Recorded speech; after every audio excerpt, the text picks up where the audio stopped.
A very important date. Suitcase in hand, you head to the station. You keep stealing glances at your watch. You don't want to be late. You can't be late again. Of course, you can be late. It's not unforgivable to be a minute or 5 minutes or even 10 minutes late. But you made a solemn promise to yourself that you fully intend to keep. Which is why it's such a shame that your boss decided to keep you just that little bit longer than usual.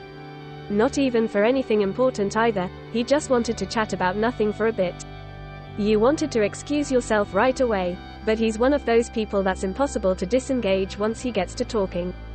He asked you if you had any plans for the weekend and you tried to use that to hint that yes, you really ought to be going or else you'll be late, not that it worked very well. But eventually he walked away and let you go about your business, and you scrambled to get your stuff together and get out the door before anyone else could engage you in banal conversation. You glance down at your watch again. You only have 5 minutes to catch the train that will get you there on time. You pick up from a brisk walk into a light jog, sorting out the money from your wallet as you go. You somehow don't drop any coins as they jostle about in your hands. You make it to the station right as the train pulls to a halt on the platform in front of you.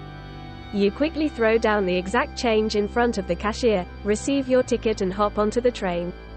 You settle back into a chair, between an old bespectacled woman staring dead ahead with a small private smile on her face, and a man with a large golden retriever on a leash.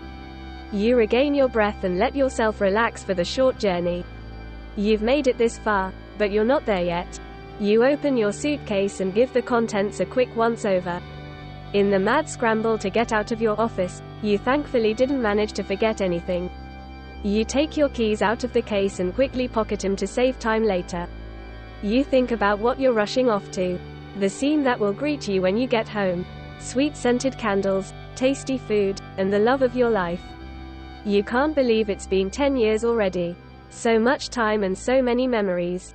Yet somehow, it feels like only yesterday that you first went up to the shy one in class and dropped a few flirty hints. Not that they were noticed right away, nor that you were all that confident in delivering them.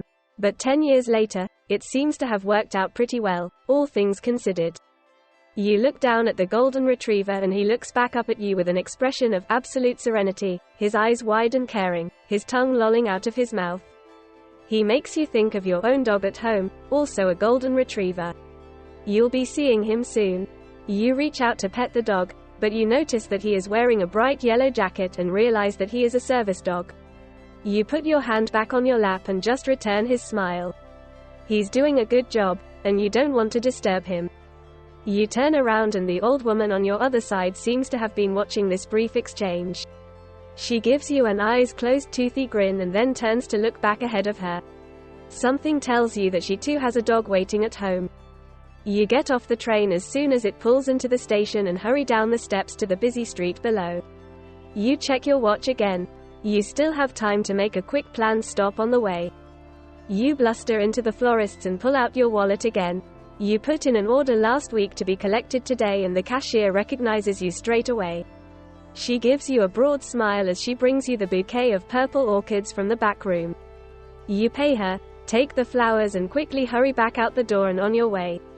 And of course, in the less than 2 minutes you spent inside the florist's, it has started raining. You don't have time to worry about that now. You have an appointment to make. An appointment that has been planned out for months now.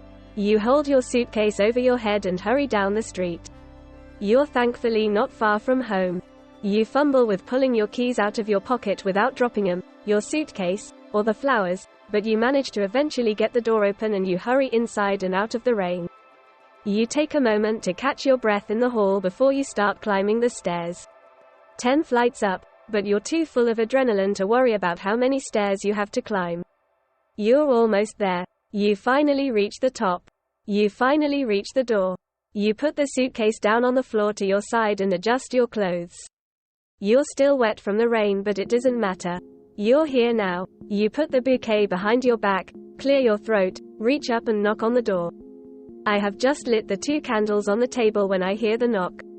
The dog barks excitedly, knowing that you've come home. He chases his own tail for a moment, and then looks up at me, tail wagging. I quickly fix myself up in the mirror, just like you did moments ago, and I open up the door and there you are.